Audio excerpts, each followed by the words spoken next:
Your zucchini looked healthy yesterday. This morning it is flat on the ground. The cucumber leaves are full of holes. The bean plants look like lace, and the tomato foliage has been stripped so badly that you can see straight through the plant. After weeks of watering, feeding, tying, checking, and waiting, it can feel as if one night of pest damage erased the entire season.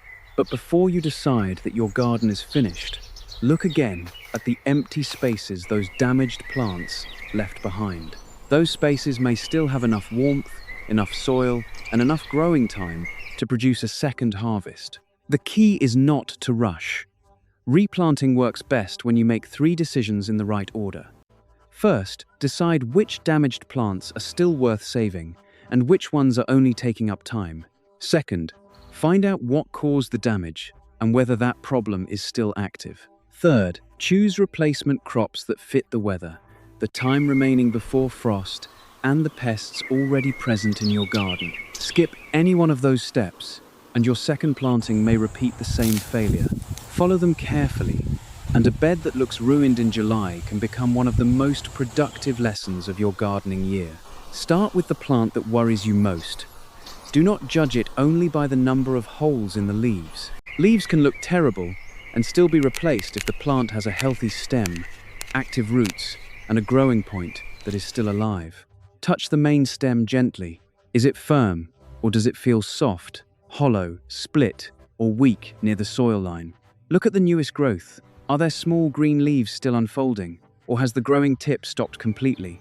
Tug lightly at the base. Does the plant feel anchored, or does it move too easily because the roots have been damaged? A plant that has lost some foliage may still recover. A plant with a badly damaged main stem, rotting crown, destroyed growing point, or collapsing root system is a different situation. The leaves may still be green for a short time, but the plant may no longer have a strong path forward. This is why the stem and new growth usually tell you more than the oldest leaves. A chewed leaf is ugly. A destroyed growing point is a warning that time may be running out. Now check the soil. If the plant is wilted at midday, the cause may be heat stress, especially during a hot July afternoon. Many plants droop temporarily to reduce water loss and then recover later in the day. But if the soil is moist and the plant remains wilted in the morning, or if only one vine collapses while nearby plants stay firm, inspect the stem and crown more closely. A plant that does not recover overnight may be dealing with more than ordinary heat. Do not water automatically just because the leaves are drooping. Overwatering a plant with stem or root damage will not repair the injured tissue. It may create even more stress around the roots. Push a finger into the soil or use the method you normally trust to check moisture. If the root zone is already damp, more water is not the answer. Your goal is to understand the cause before adding another problem. Next, ask how much healthy leaf area remains. There is no single percentage that applies to every crop, every variety, and every stage of growth. A mature bush bean with several healthy leaves may tolerate damage differently from a tiny seedling with only 2 leaves. A young cucumber that loses most of its first true leaves has very little stored energy. A large Swiss chard plant with a healthy center can often replace several damaged outer leaves. The age of the plant matters. The location of the damage matters. The condition of the roots matters. Then consider time. A damaged plant may be biologically capable of recovery, but still be a poor use of your remaining season. If it needs weeks just to rebuild leaves before it can flower or form a harvest, a replacement crop may give you a better result. This is one of the hardest decisions in midsummer gardening. Keeping the old plant feels hopeful because you have already invested in it. Pulling it feels like admitting defeat. But sometimes, removing one weak plant is not giving up. It is protecting the time that remains. There is another clue that can help with the decision. Look for movement, not just survival. A plant that is recovering should eventually show some forward progress. A new leaf opening, a side shoot beginning, a stem becoming firmer, or roots holding the plant more securely. A plant that remains frozen in the same damaged condition while the calendar keeps moving may be alive without being productive. Give it a short, reasonable observation period based on your weather and crop. but do not let uncertainty consume the entire planting window. If the damaged plant is already carrying flowers or young fruit, examine whether it has enough healthy foliage to support them. A severely weakened plant may drop flowers, abort fruit, or produce poor quality growth while trying to repair itself. Removing damaged fruit can sometimes reduce stress, but it cannot restore a destroyed stem or root system. The question is not whether you can keep the plant green for a little longer. The question is whether it can still do the job you are keeping it for. Container plants deserve the same careful test. A pot can dry faster than a garden bed, but it can also remain wet near the bottom while the surface looks dry. Check drainage holes, root condition, and the temperature of the container.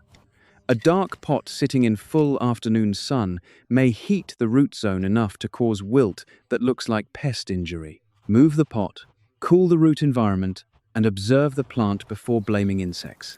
But if you find damaged roots, stem injury, or active pests, changing the location alone will not solve the problem. Before you pull anything, check for signs that the pest is still present. Look under leaves, along stems, at the base of the plant, beneath mulch, around support stakes, and on nearby weeds. Search for eggs, larvae, adult insects, frass, webbing, sticky residue, chewed edges, skeletonized leaves, and entry holes in stems. The exact clues will differ by crop, but the principle is the same. You are not only diagnosing the damaged plant, you are deciding whether the space is ready to hold another one. Small round holes scattered across arugula, radish, mustard, bok choy, kale, or turnip leaves may suggest small chewing insects such as flea beetles.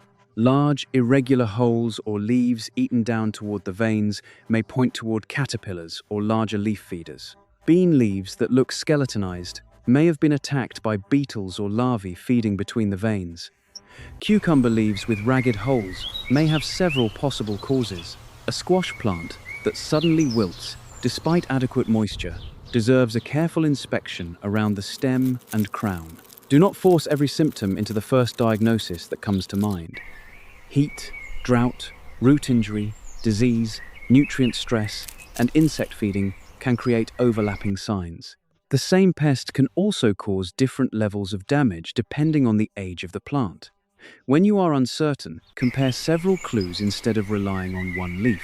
Local cooperative extension resources can be especially useful because they reflect pests and conditions in your region.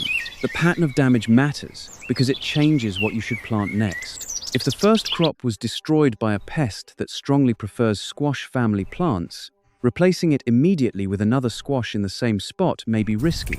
If the damage was caused by a general leaf feeder that is still active, tender seedlings of several different crops may remain vulnerable. If the damage came mostly from heat stress rather than insects, the answer may be better watering, temporary shade, or a different planting date rather than changing crop families. This is the moment when many gardeners make their second mistake. They remove the dead plant, smooth the soil, and sow new seeds the same afternoon. The bed looks clean, so it feels safe. But pests, eggs, pupae, or larvae may still be present on plant debris, beneath leaves, around the soil line, or on nearby host plants. A clean-looking surface is not the same as a solved problem. Remove plants that are no longer worth saving and collect fallen leaves, damaged fruit, broken stems, and heavily infested material. Do not assume that every piece belongs in an ordinary compost pile. If plant debris is heavily infested or diseased, handle it according to safe local recommendations, rather than returning the problem to a pile that may not heat enough to destroy it. The goal is not to sterilize the garden. The goal is to reduce the obvious places where the problem can continue. Check the edges of the bed. Weeds and volunteer plants can hide insects and provide alternate food.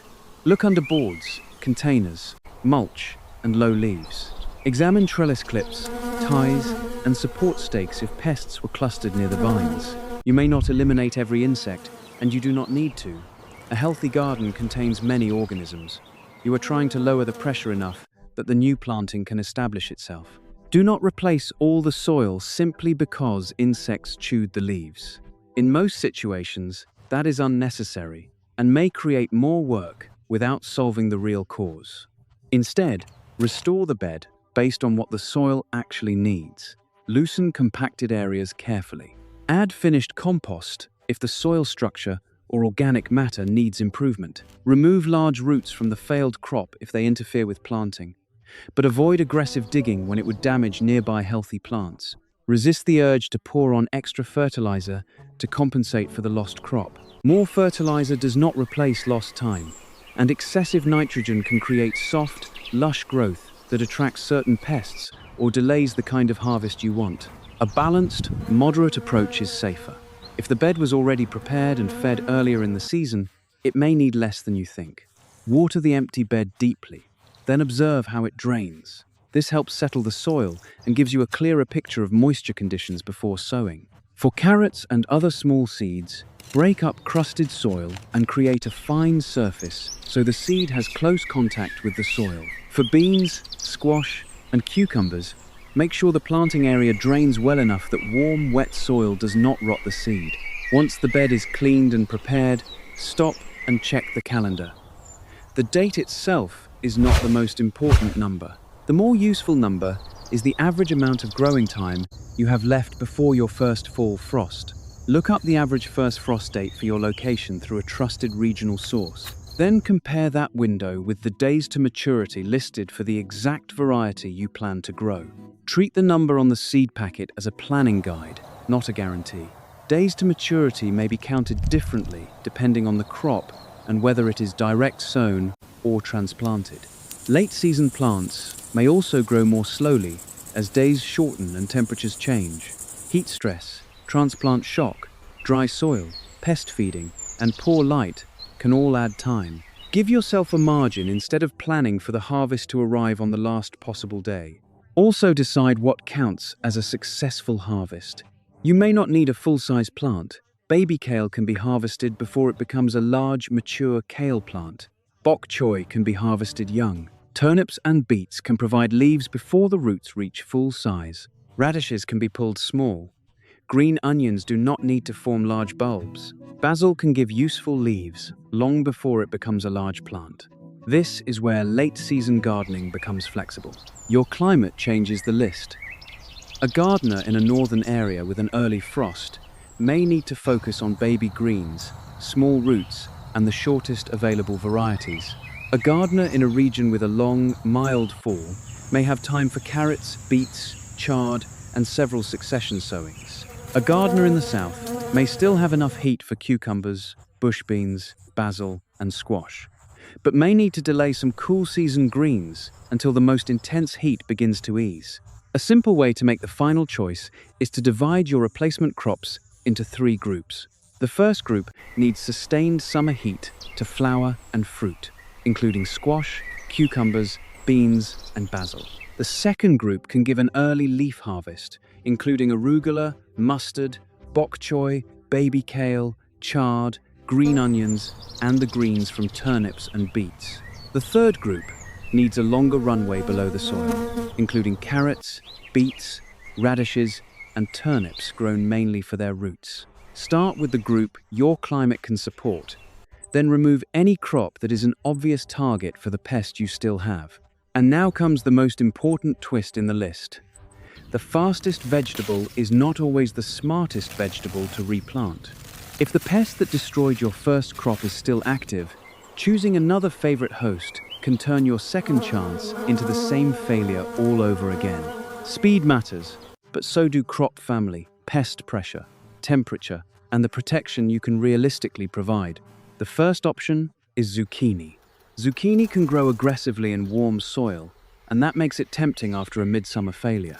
It may be a reasonable choice where plenty of warm weather remains, especially when you choose a variety with a shorter maturity period. But zucchini is not an automatic answer. If squash bugs, squash vine borers, or another squash-focused problem destroyed the earlier planting, putting a new zucchini in the same exposed situation may simply restart the cycle. Before replanting, inspect the old squash area carefully. Remove badly damaged vines and fruit. Check the stem base, leaf undersides, and nearby debris. If the pest pressure remains high, consider moving the new plant. switching crop families, or waiting until your management plan is stronger. If you do plant zucchini, give it enough room, keep the foliage visible, and begin checking the leaves and stems while the plant is young. Do not wait until it collapses.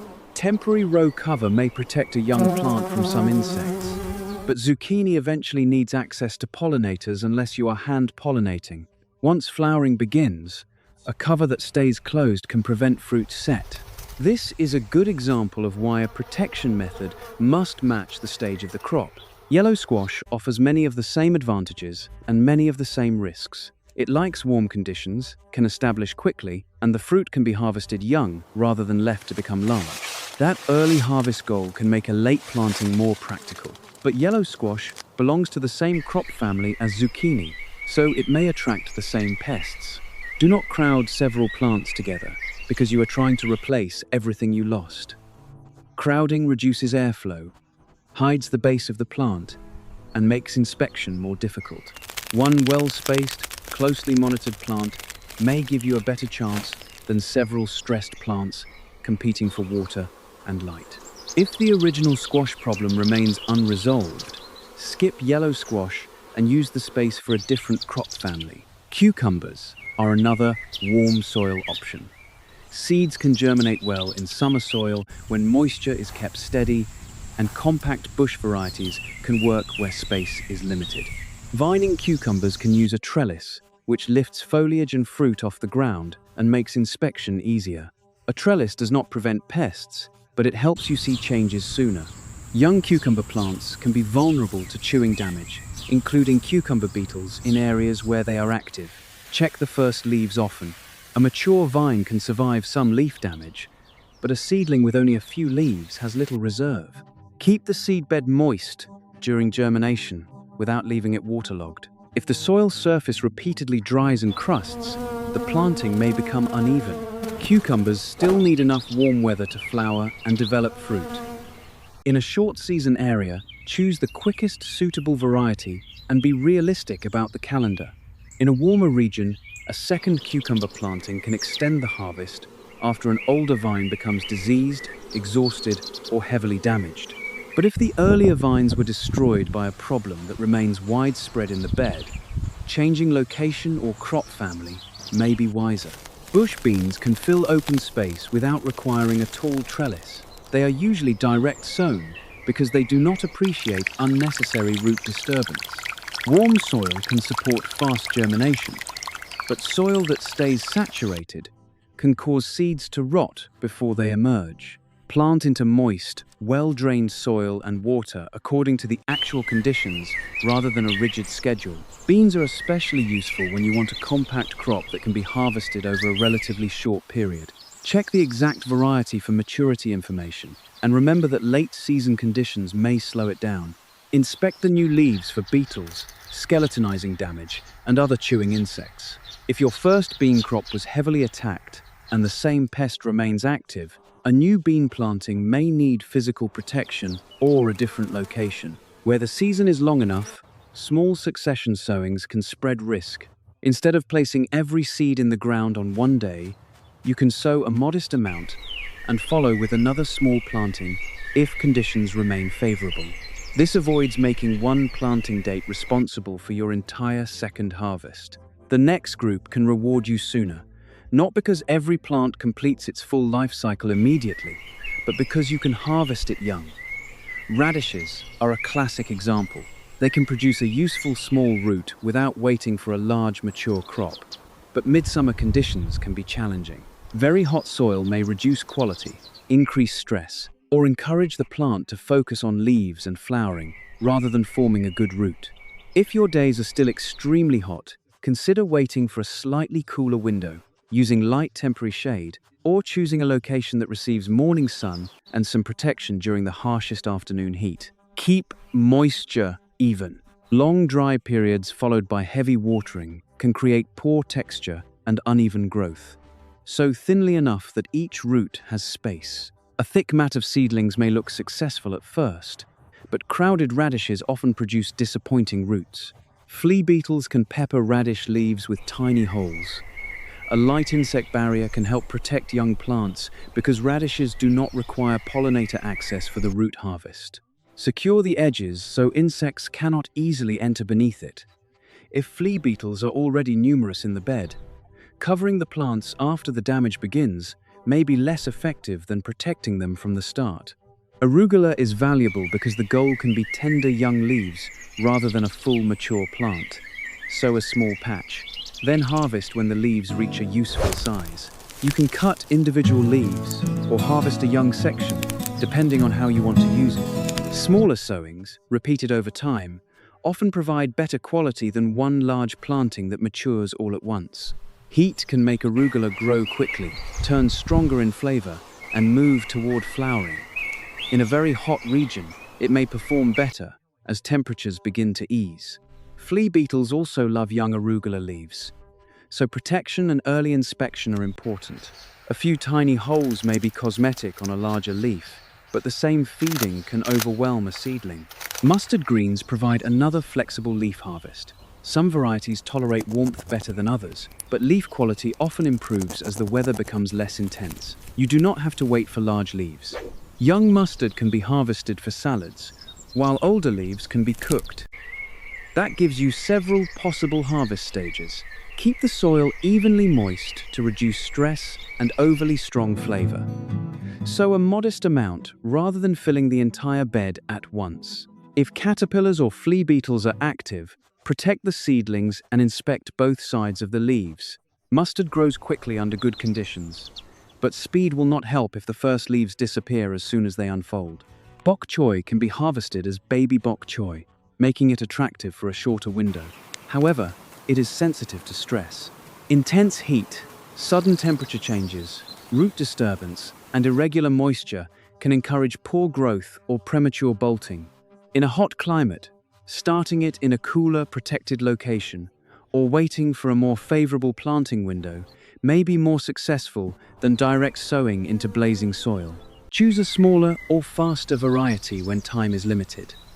Harvest the whole young plant or remove a few outer leaves while leaving the center to continue. Watch for flea beetles, caterpillars, and other leaf feeders. A row cover can work well because you are harvesting leaves and do not need pollinators for that crop. Fast does not always mean smart. If flea beetles are still active, a bed full of young brassica leaves may look like an invitation. This is the point where you should compare crops, not just maturity dates. If radishes, mustard, bok choy, kale, and turnips are all likely to attract the same active pest, planting all 5 together without protection concentrates risk.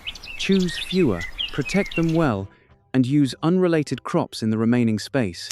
Turnips give you 2 possible harvests.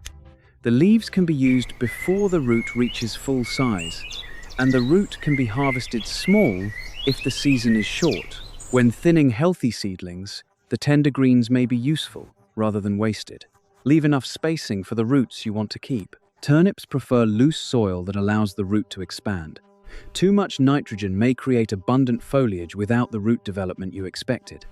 Keep moisture steady and protect the young leaves from chewing insects. In a short season, select a variety that fits the time remaining and consider the greens part of the plan, not just a bonus. Baby kale is another crop where the harvest goal changes the calendar.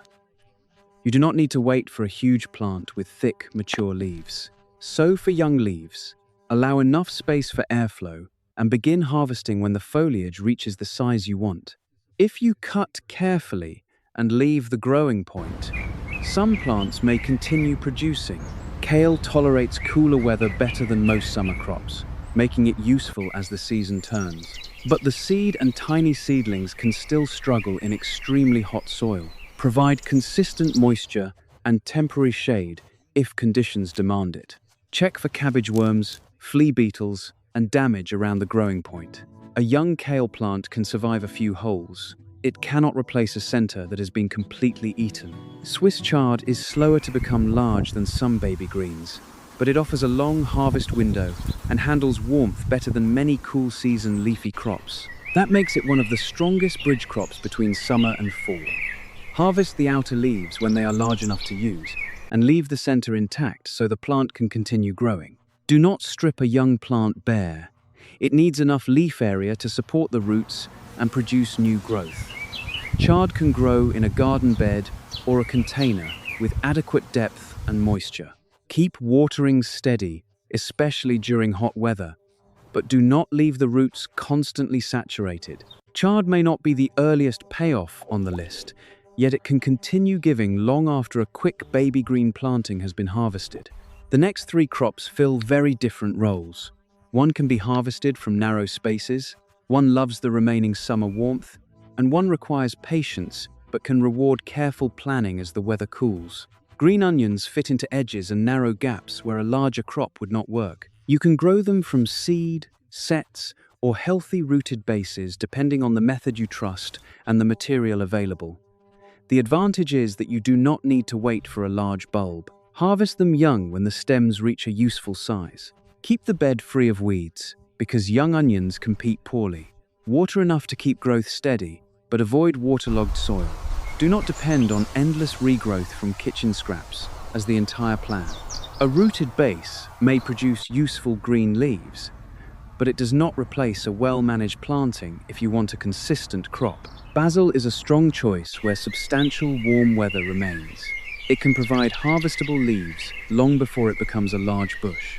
Once a young plant is established and growing actively, pinching the tip can encourage branching. Do not remove too much from a small plant at once. Leave enough leaves to keep it growing. Basil dislikes cold and will not be the best replacement if frost is approaching soon. It also suffers when the root zone repeatedly swings between bone dry and saturated. Water deeply when needed, allow excess water to drain, and watch the leaves for chewing insects. Basil can fill a sunny gap quickly, add flavor to late summer meals, and make good use of heat that would be difficult for bok choy or arugula. Carrots require more patience. Their small seeds need close contact with fine soil and consistent surface moisture during germination. In hot weather, the top layer can dry within hours, even when deeper soil remains damp. A light, breathable covering over the seeded row can help maintain moisture, but it must be checked and removed as seedlings emerge so they receive light and air. Do not transplant ordinary carrot seedlings unless the variety and method are specifically suited to it. Disturbing the young root can lead to forks and twisted shapes. Direct sow into loose soil with few stones and clods. Choose shorter or smaller rooted varieties when the soil is shallow or the remaining season is limited. Carrots may grow more slowly as the season changes, so use the packet information carefully and leave a margin. In areas with mild fall weather, they can continue developing as temperatures cool. In places with an early hard freeze, the window may be too tight for a full-size crop, but small roots or tender tops may still provide value if planted soon enough. Do not promise yourself giant roots from a late sowing. Plan for the size your time and soil can realistically support. Beets close the list because they also offer 2 harvests. The young leaves can be used in salads or cooked dishes, while the roots continue developing below. What looks like one beet seed is often a cluster that can produce more than one seedling, so thinning is important. Leave the strongest seedlings at the spacing required for the root size you want. Harvest a few outer leaves only after the plant has enough foliage, and do not repeatedly remove so many leaves that root growth stalls. Beets prefer even moisture and loose soil. They generally appreciate cooler conditions, but they can be started strategically in the second half of summer where the calendar allows. Choose the variety according to the time remaining and decide in advance whether your priority is baby leaves, small roots, or mature beets. At this point, you have more than a list. You have a way to match crops to your actual situation. Warm season options such as zucchini, yellow squash, cucumbers, bush beans, and basil need enough heat left to finish. Fast young harvests such as arugula, mustard, bok choy, baby kale, green onions, radish greens, turnip greens, and beet greens can shorten the wait. Carrots, beets, turnips, and Swiss chard reward gardeners who have a longer, milder fall or who are satisfied with smaller harvest stages. Planting is only half of the recovery. The first days and weeks are when the second crop is most vulnerable. A mature plant may tolerate losing a few leaves. A seedling with 2 small leaves may not. Make inspection a regular habit. Look under leaves, along stems, at the soil line, and around the growing point. Catching one cluster of eggs or one small caterpillar early can prevent a much larger problem later. When you inspect the new planting, use the same route each time. Begin at one end of the bed, look at the top of the leaf, turn over several leaves, check the growing point, follow the stem to the soil, and then look at the neighboring plant. A consistent pattern makes small changes easier to notice. You are more likely to see the first fresh hole, the first cluster of eggs, or the first wilted seedling before the damage spreads. Pay special attention after a sudden weather change. Heavy rain can splash soil, dislodge seedlings, and create humid hiding places. A stretch of dry heat can stop germination and concentrate insects on the few tender plants that remain. Strong wind can make torn leaves look chewed. The best response begins with observation, because the wrong treatment wastes time and may injure plants that were already stressed. Water according to the crop and the soil, not according to fear. Newly sown seeds need steady moisture near the surface, but that does not mean the entire bed should remain soggy. Established seedlings benefit from deeper watering that encourages roots to move downward. Check moisture before adding more. A dry crust on top may hide moisture below, while a dark surface may still be dry at root depth in a light mix. Mulch can reduce evaporation and moderate soil temperature, but apply it carefully. Do not bury tiny seedlings or press wet mulch against stems. Allow the seedlings to emerge and establish. Then place mulch around them while leaving breathing room at the base. For seed rows that need direct soil contact, wait until you can see where the plants are before mulching. Use physical barriers intelligently. Fine insect netting or row cover can protect radishes, arugula, mustard, bok choy, turnips, kale, and other crops that you are growing for leaves or roots. Seal the edges so pests cannot walk underneath, but do not trap insects inside. Inspect the bed before covering it. Cucumbers, zucchini, and yellow squash require a different plan when they begin flowering. If pollinating insects cannot reach the flowers, fruit set may suffer. Remove or open the cover at the appropriate stage, or use hand pollination if that is part of your method. Protection is not a one-time decision. It changes as the crop changes. Temporary shade can help cool season seedlings during extreme heat. Use a material that reduces the harshest sun without creating a dark, stagnant environment. Morning light with afternoon protection can be useful for tender greens. Remove or reduce shade as conditions improve so the plants do not become weak and stretched. Thin, crowded seedlings. After losing a crop, it is natural to sow extra seed because an empty bed feels unbearable. But overcrowding creates competition, weak airflow, hidden pests, and smaller roots. More seedlings do not automatically mean more food.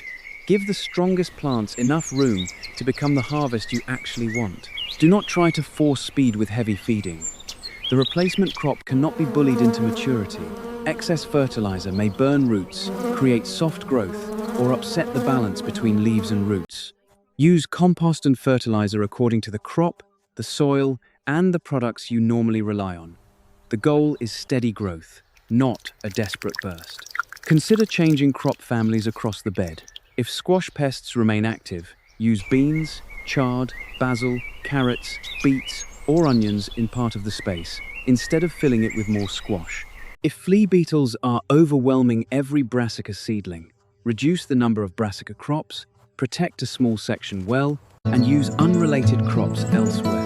Diversity does not guarantee safety, but it prevents one pest preference from controlling the entire second planting. Keep notes. Write down which crop was damaged, what the injury looked like, when it began, what you found on the plant, and what replacement crop performed best. Those notes become valuable next spring. They can tell you when to begin monitoring, whether to use a cover earlier, whether to change planting dates, and which varieties handled your conditions better. Then watch for the first sign that the season is turning in your favor. It may not be a full basket. It may be a handful of arugula, a few baby kale leaves, one bunch of green onions, a small radish, or the first beans from a second sowing. That small harvest matters because it came from a space you nearly abandoned. As the weather shifts, the garden may begin to look different from the one you imagined in spring. The warm season crops may grow quickly while the days remain hot. The greens may improve as nights cool.